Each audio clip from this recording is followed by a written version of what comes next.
Good morning. It is great to see all of you here. It is great to be back. I want to thank Luis. I want to thank Jose Manuel, our great friends, the foundation here that puts us in this beautiful place every year and gives us a chance at what is actually turning out to be rather a special moment in the year. We go through a very, very, very busy travel and event season in publishing in many parts of the world, from the latter part of January through May, especially in May. And then we come here, and this is the point at which we all get a chance at READMAGINE to think about, what have we heard? What did it mean? How did it connect to something? How did it not connect to something? And so the fact that Luis and Jose Manuel and the foundation bring us together to do this at this time of year is actually important. And it's kind of a wonderful thing. It's a great moment to reflect and to look forward as we go into what will be the rest of the year's events and experiences, many of which we're going to be talking about today. The angry look on Taylor Swift's face is, I'm afraid, because I was the one who was sent to tell her, no, Taylor, I'm having Madeline McIntosh. She has not forgiven me yet. I'm hoping to get out of Madrid before Taylor does, and everything will be fine. But I am delighted that we have Madeline. And I want to tell you a little bit about what we're going to be doing, what you're going to be hearing from Madeline and from me in the first part of our presentation this morning. And then we will be joined by Michael Tamblyn and Richard Charkin, who are sitting on the front row, ready to spring into action. And they will come in and talk with Madeline and myself about more of the things that we've been feeling this year and what they mean and where we're going. And we'll have everything settled by the mid-morning, and we can all have a nice drink. No, it's not the drink time until the early afternoon, is it? We have to work on that for next year. But without the Bloody Marys then, we will have a good session. First of 2 people, we're doing a 4-hander, and then we'll have 4 people. Now, a few months ago, maybe a lot of months ago, Madeline said to me, now, Porter, I'm actually doing something very new. And I said, this is great. Madeline, what are you doing? She said, I'm not going to tell you what it is. And at that point, Madeline was, in fact, making a transition of her own. And as all of you know, Madeline has been CEO of Penguin Random House USA division. How many years? How long was it? 5 years. 5 years. And you can just imagine 5 years in the middle of the USA division of Penguin Random House. I think they age people in dog years over there, right? 50. How does she do it looking this good? It's incredible. But Madeline would not tell me what was going on. And so being a good journalist, not a bad journalist, I said, Madeline, that's fine. When you are ready to talk to me and nobody else. And of course she did. And we were able to learn just 3 months ago what Madeline had been working on and how exciting it is. And the reason I had hoped and am delighted that Luis and Jose Manuel felt that we could start this way with this particular conversation is because it brings the authors into the room with us. And it brings how we work with authors into the room with us, what they mean to us, where we're going with them, what we might be doing that we're not doing, what we are doing that we shouldn't be doing. There's a great deal of intelligence here. There's a great deal of wisdom involved in a new venture called Authors Equity. Authors Equity, of which Madeline is now the CEO, and she's working with 2 great people and a total of 6 folks in the company itself. What an adjustment from PRH to this, right? She's doing something that is very author-centric. You will have seen that on your program material. That is the phrase we'd like to offer to you at this point and start working from.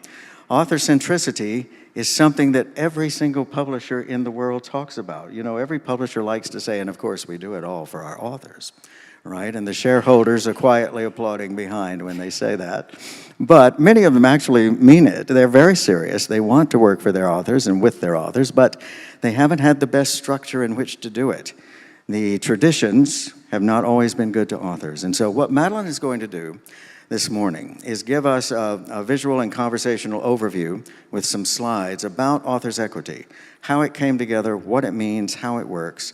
And then she and I will engage together. We'll chat a bit before Richard and Michael join us. So, Madeline, would you like to give us a start then? I will. Good. And hopefully, whoops, we talked about how immediately, yes. And I'm going to stand up here so I can see the slides too, so I remember what it is that I put together. Thank you, Porter, and thank you, everybody, for having me here. It may seem a little strange that I'm here representing a startup that is so young and so tiny and has yet to publish a book, and to do that in a room of people who are obviously well into publishing many different books and doing many different things. So what I'm going to try to do here is introduce the new company to you, but also to give you a little bit of a sense of the context of how I came to the ideas for what we're working on, having come to it from, as Porter said, the largest publisher. So to go from many thousands of employees to 3 employees has actually been delightful, I have to say, but it is certainly different. So when I look back at what is the context of the publishing market that we all have grown up in, and the photos you see here, that's the very glamorous Blanche Knopf there on the left, and then on the right, a game show, mid-century America, that actually had Bennett Cerf, publisher of Random House, on every week. So the idea that the publishers themselves were these, whether they were glamorous or not, were very much seen as the cultural gatekeepers in society, that the publisher would anoint which of the authors were going to be a big deal. Today, if we fast forward, not quite Taylor Swift, but here we have Colleen Hoover, so the author who, at least I think the stat that I last saw in the US, Colleen Hoover accounted for something like 10% of the US fiction sales in 2023. So just quite an enormous shift. And as you probably all know about Colleen Hoover, this is someone who has had many different publishers, has self-published, and who she herself is the engine of her own success. So how did we get from the publisher as king to the author as queen? What happened? So these are all very familiar events to all of us. We all experience them, but essentially what happened was the digitization of the market. So the birth of e-commerce, and I feel a little bit like depending on your cultural reference, Forrest Gump or Zelig, that I happened to be in the room as each of these things was happening. So I was there in the sales department at Bantam Doubleday Dell and then Random House in the mid-90s, as we were sitting there across from this guy with a very strange laugh, trying to figure out, was he a catalog? Was he, what exactly was Amazon, and how were we going to figure out how to sell them books? Then fast forward to the Kindle years, and I had the unusual experience of flying my family, including one of my sons here who's 20. When he and his brother were 4, we had the radical idea of moving to Luxembourg to work for Amazon on the Kindle. So I did experience both of these big change points in e-commerce and in digital books firsthand. And in both cases, the question that is sort of implicit here is, were either of these going to destroy books? As we know today, there are more books sold now than there ever have been. So books are indeed not dead. But what we do find ourselves with in the market that we're in today is essentially the distracted consumer. The consumer is sitting there attached to their phone, attached to media, attached to their AirPods 24/7, each sort of operating in his or her own world, and that's a very different context in which to sell any kind of consumer product. So drastically simplifying here, what I would say is that the world that we grew up in was one of a mass market, and that the one that we live in today is one where you have many different micro markets. So there are certainly still elements of the mass market, and Taylor Swift might be the only real example I can think of globally of a true mass market phenomenon. Possibly, here in Europe, football, possibly in the US, American football, but besides that, you don't really have the same kind of everybody plugged into the same content that we used to experience. Also, I think there's been this really interesting flip-flop of fragmentation and concentration between retail and media. So it used to be that retail was very, very, very fragmented. And it certainly in Europe remains more fragmented than it is in the US. But in the US, I think the latest stats that I've seen show that really all of, if you put all of online retail and digital and mobile transactions together in one bucket, that accounts for 60 to 70% of consumer transactions. So retail has become much more concentrated. At the same time, media has become much more fragmented. So we no longer live in a world where in the US we could usually count on, or we used to be able to count that if you put your author on one of the morning TV shows, or you got them on one of the big interview shows on National Public Radio, like Fresh Air, that was all you needed to do, and you were guaranteed to get to the top of the bestseller list. That is not where we live today. Instead, we have the big authors launching, or the small authors launching, with podcast tours, where before the book even launches, they can have 100 podcast interviews already kind of recorded, locked and loaded to be rolled out to different target audiences over time. And if you step back from this and think about, well, what does this mean in terms of the control factors between publishers and authors?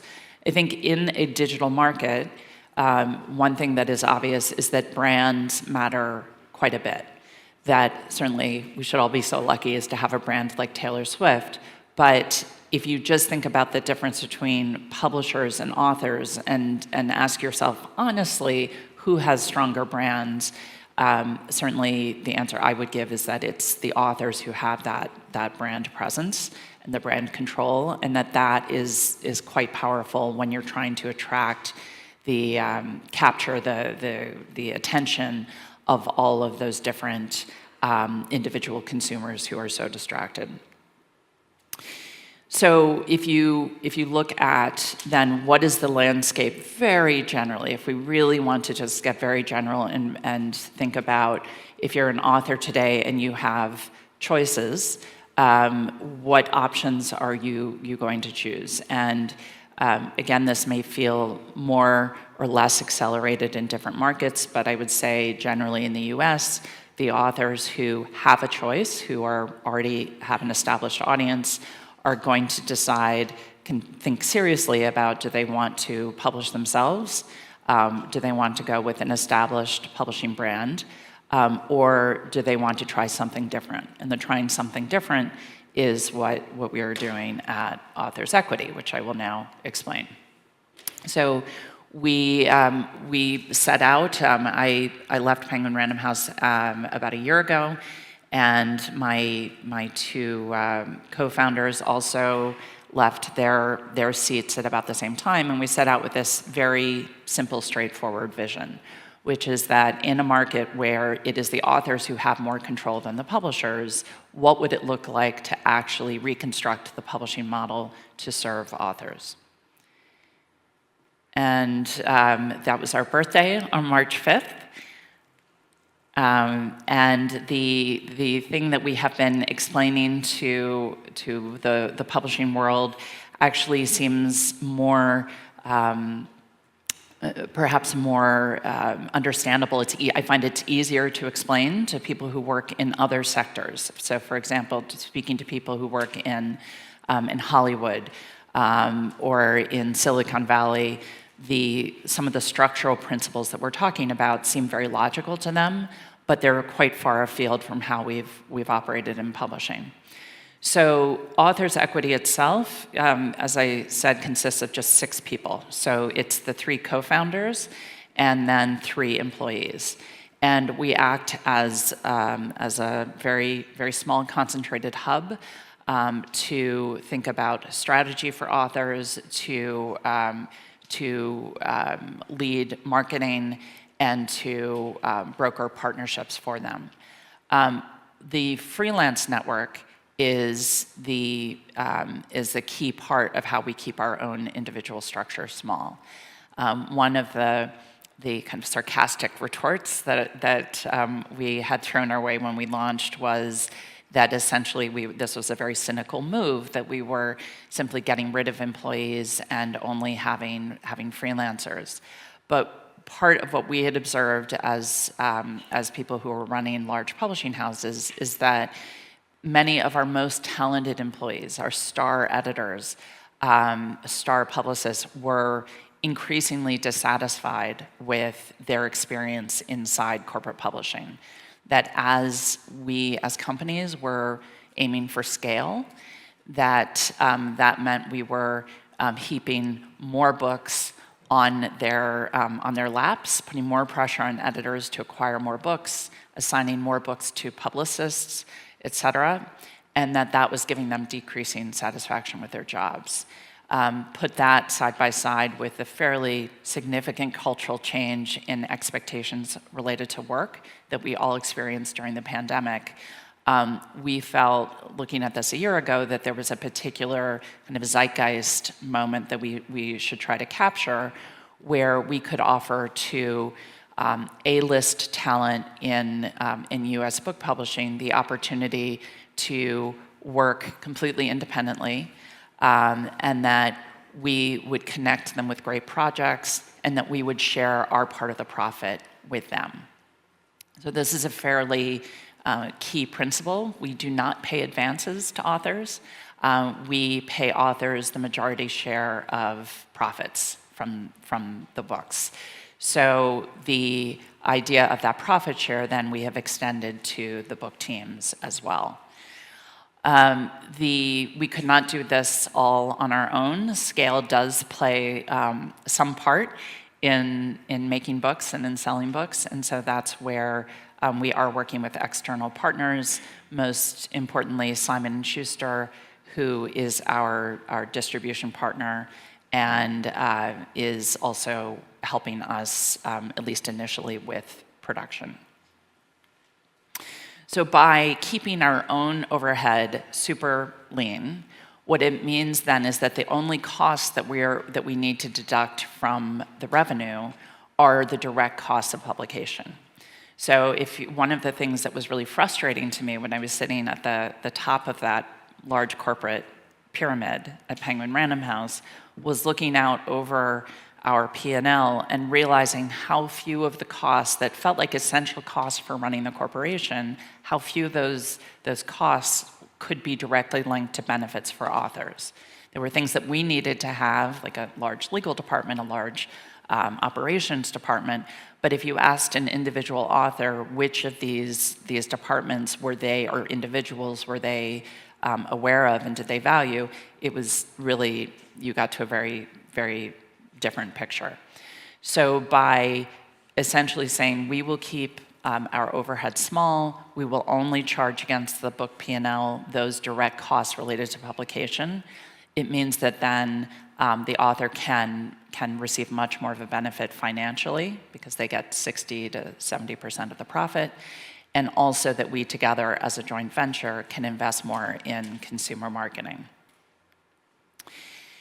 This is another illustration of what I just said. So the idea, net revenue minus direct costs is the profit. The majority share goes to the author and the minority to the publisher and the book teams. How is it going so far? So it has been less than 3 months. We have 11 authors/projects, because in some cases the authors are representing multiple books, signed up so far. We are publishing 5 books in the next 6 months. Many people have asked and many people predicted that there would be a single type or profile of author who we would end up being successful signing up. And we had our own guesses. We thought, okay, maybe it'll be harder for us to recruit authors who are successfully published by existing publishers, but maybe it'll be easier to publish authors who don't primarily identify as an author. You know, somebody who's a celebrity, who's a musician, et cetera. Maybe they will be the ones who find our model much more natural. So all I can say at this point is that there's been no consistency.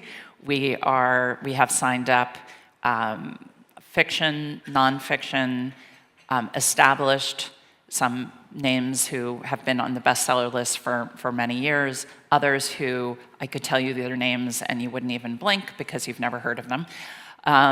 The only consistent thing I would say is that they are generally authors who are up for trying something different.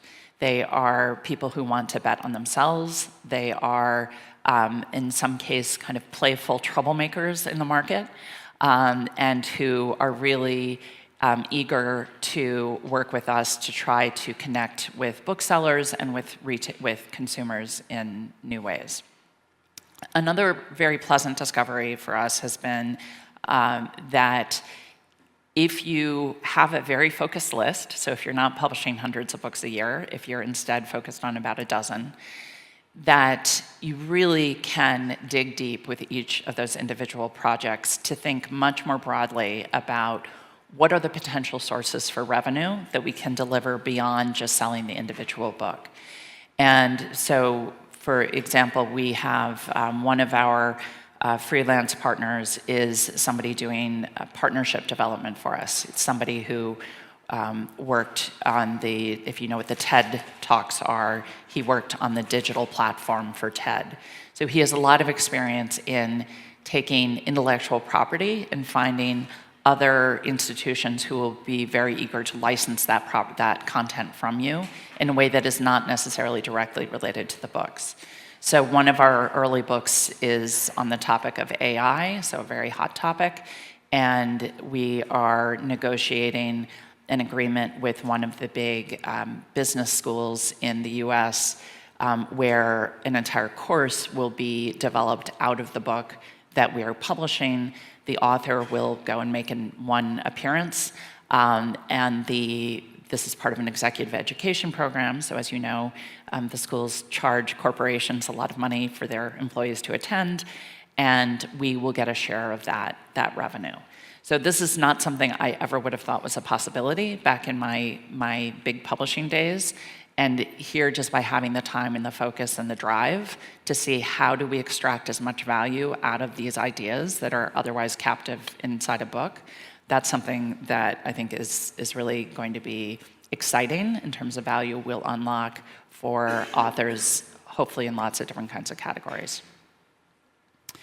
On June 12th will be our 100th day in the public eye, and so we decided that is the day that we will announce all of our books at the same time.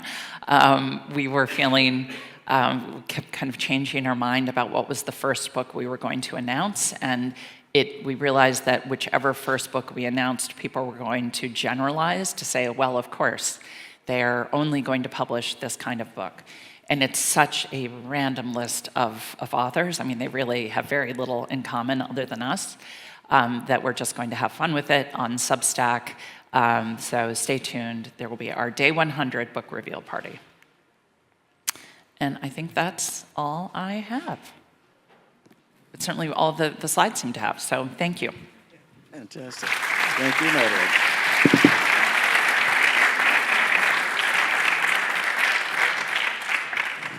I find this so exciting because, as many times as many people have said, oh, we're doing it all for the authors, this really is.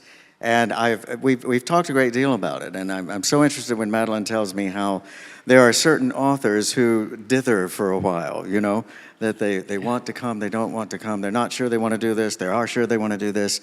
And one of the interesting things she told me, see if I get this right, is that you find that the more they're scared of it, the more they're timid, the less likely they are to be the right ones, right? Yeah, which sounds very logical as you say it, but it's we have realized that it's been this funny experience where there have been some authors we've pursued very aggressively and worked really, really, really, really hard. And it seems completely obvious based on the P&L and the presentation and everything that this is definitely the option they should pick. And yet they're very clearly marketable authors. And so the large publisher shows up with a very large check and, they pick the other door. But in each of these cases where the same week we will have, gotten the disappointing news that we didn't get the big get, there'll be, the phone will ring and it'll be an agent or an email directly from an author who we have not pursued, would not have thought would have been interested, and they basically jump into our lap without us doing anything. So I don't know what exactly that means in terms of what we should do going forward, but I think it just means there'll be surprises along the way. And it means the karma's good so far, so yeah, exactly. keep that going. Exactly. Yeah. Another thing that I'm sure will be interesting to some of the folks in the room, because we have some publishers with us. What has been the competitive response? What do the existing guys out there who have it all figured out, right? What do they do when they see this happening? So, I would be interested to hear from the audience who might know better than I would. I did predict, I said to my colleagues before we launched, that because our core principle, our core business model is a profit share, that large publisher or established publishers would start to very quickly offer a profit share to agents. And that even if they didn't do that, that they would be willing to, for an author that you want to keep or an author you want to gain, you're going to be willing to write a very big check. And so, like, if Taylor Swift does want to write a book, it's not really going to be about the business model because any publisher would write her a very big check indeed. That we kind of speculated about how quickly, how soon that sort of shift would take place in the auctions that were taking place in the U.S. Would it take a few months? Would it take a year before people were offering profit shares? And instead, it was like a week. And happily for us, we had already very much come to terms with the fact that while a profit share is a core part of how we are set up, it's not the deciding factor. I don't think that, we like it because of the alignment it creates between publisher and author interests. A lot of other things become much easier once you have that basic alignment. But that's not our core value proposition. It really, the main thing that we're offering authors is this idea of focus instead of scale. And that scale has a lot of value to parent companies, for example, but not necessarily to an individual author. And if you're an author who cares about control, that's what we offer. All right, and you've just said, to me, what's such an interesting word in this, control. Because to have this kind of developmental access to your own material and to be able to sit with every single person who's touching your book in the process and be consulted by them, actually be brought in on the whole process, I think will absolutely thrill some authors and absolutely terrify others, right? And that's the ones that it terrifies are probably the ones who are going to dither, because really when they're being honest with themselves, they don't really want to make those decisions. Right. Whereas the ones who really do want to make the decisions are the ones who pick up the phone to call us. Yeah, I think it's going to be so interesting to see what kind of alignment's set up in the future, because we've had a great many authors. We understand this principle now. Some will say, oh, they want me to do all my own marketing. And others will say, this is great. They want me to do all my own marketing, right? They really get off on it. In many different ways, not just marketing. I think you're going to be tapping into a certain kind of author who has always wanted access to these elements of it, always wanted to take the book out themselves to the world and understand their audience better, yeah? Yeah, and that we may end up, and I'm starting to get the sense that this will be true, some of those authors who are attracted to us are ones who they don't want to play it safe, and they're feeling a little bit, at least in the US publishing context, is that people are playing it quite safe. Right. People are afraid to make a controversial statement, afraid to step out of the bounds of what's considered completely accepted behavior or ideas. And I think some of our books and our authors will have people raising their eyebrows, and we've been at this long enough to know that that's okay. It's better to make make some waves than to be boring. Yeah. No, absolutely it is. And I love what you're saying, because it means on June the 12th, we're probably going to hear about some pretty dicey work. Among some that won't be, perhaps. It's going to be interesting to see it's a mix. This mix you're teasing us with. I can't wait to see it when the information finally comes out. Let me ask you one more thing before we ask Michael and Richard to join us. We've talked a lot, you and I have, about how in an audience evolution with something like, we'll take romance, because of course that's the one we always take when we use it as an example. You can see the lifespan, the life arc of a popular genre moving across the population and moving through the readership and moving through segments of the readership. We need to talk about generational in our next segment. Let me remember that. What I like about what you've said is that the closeness to the audience, the ability to understand that evolution is so important when any publisher is looking for, what do I do next? When is the end of this ride coming? When is the beginning of another ride coming? Is it possible that in being closer to the authors, you'll be able to get a closer proximity to the readers? I think so. I certainly hope so. Yeah. I think that the kinds of authors we're interested in and the kinds of authors who are interested in us are the ones who are actually very close to their readers. And this is true in fiction and nonfiction. And so my hope is that not because we have any sort of genius or ability to read the tea leaves, but more because we're listening very carefully to our authors, that we may be able to see around corners that take others longer. I really think this could be one of the most beneficial things, because that is such an important thing, and we see mistakes happen all the time. Yes, we do. We see lucky guesses happen all the time. Yes. If we could get a little bit better sense that was more reliable and dependable, nothing could be better. Yeah. So let's hope that goes. So at this point, let's stop for a moment and thank Madeline for this incredible presentation.